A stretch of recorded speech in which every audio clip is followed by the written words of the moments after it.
When I went to do the amnio. Yes. Because of my age, they wanted me to go for the genetic counseling at St. Cloud and everything, and they just kind of pretty much told me all the worst stuff ever. It was terrible. Yeah. And I was crying during the whole thing. Like, they were just telling me everything that was going to be wrong with her and all this stuff. And I chose not to do the amnio.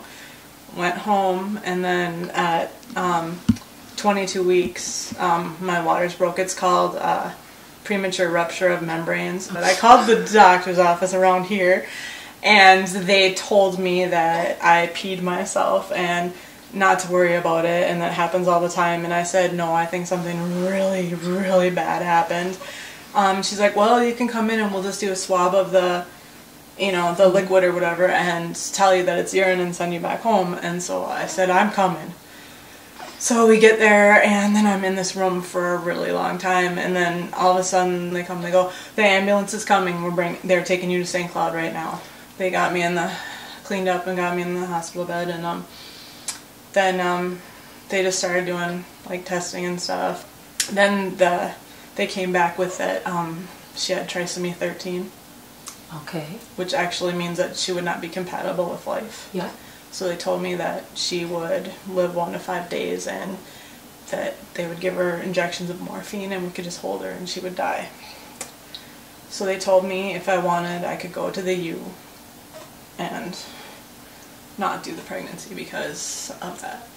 And Jason and I just didn't want to do that. So then they said that at St. Cloud, 24 weeks is when they consider viability. And they didn't tell me at the time, but after I had her, they told me that most people, when their waters completely break and there's no fluid left, only make it 24 to 48 hours. I made it 17 days.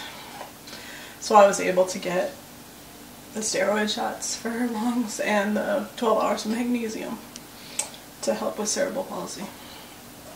And then it was 2:44 in the morning, and she just decided that she couldn't be in there anymore.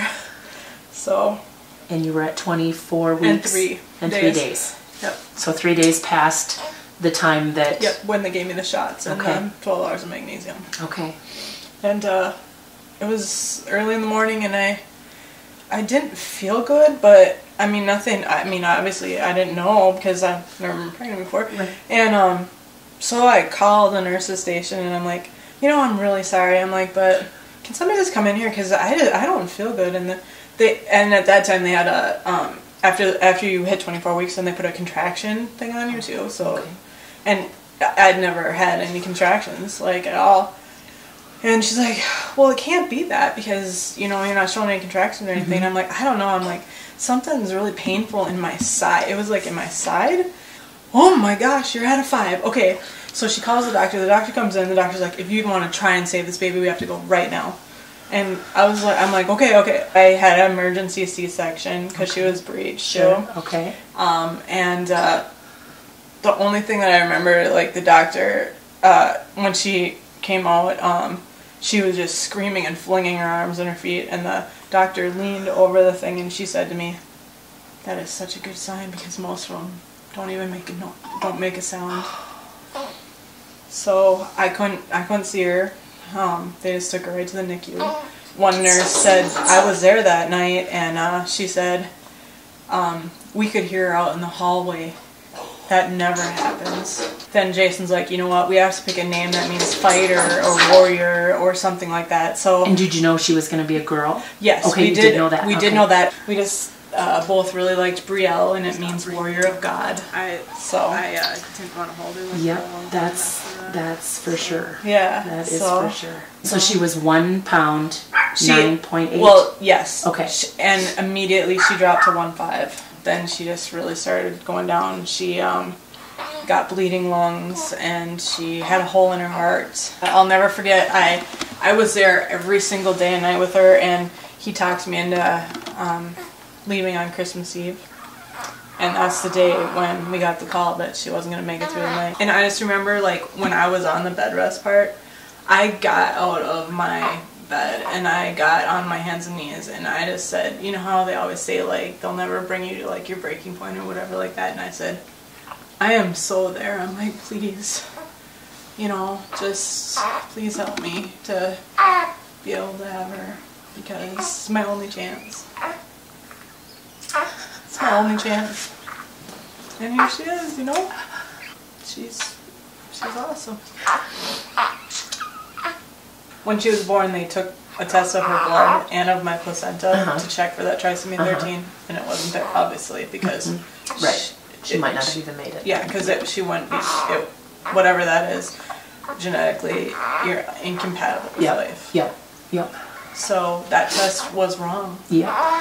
And other people, I'm sure, if they got had that test, and if it said that, maybe they chose to wouldn't go on with their pregnancy. Yeah.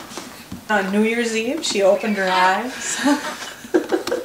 All day on New Year's Eve, I kept saying, "You should open your eyes today for the New Year. Open your eyes for the New Year. Open your eyes for the New Year."